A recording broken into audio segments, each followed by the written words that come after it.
মন্দির ভাঙ্গা, মূর্তি ভাঙ্গার সাথে ইসলামের পক্ষের শক্তির কোনো সম্পর্ক নাই। চিল্লায় বলেন ঠিক কিনা? ইসলামের পক্ষের শক্তি মন্দির পাহারা দেয়। তারা সাম্প্রদায়িক সম্প্রীতিতে বিশ্বাসী, কোন দাঙ্গা হাঙ্গামা সন্ত্রাসবাদে ইসলাম বিশ্বাস করে না। চিল্লায় বলেন ঠিক কিনা? ইসলাম হচ্ছে শান্তির ধর্ম। আমরা সবসময় সাম্প্রদায়িক সম্প্রীতি, ভালোবাসা এটাতে বিশ্বাসী। হিন্দুরা ঢোল বাজায়, আমরা কিছু বলি না।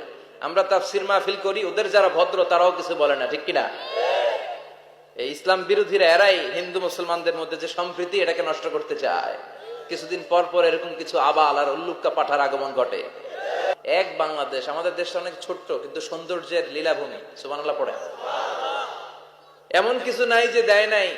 কি পাহাড়, কি সাগর, কি নদী, কি সবুজ। সমস্যা হয়েছে দুর্নীতি। সমস্যাটা কি?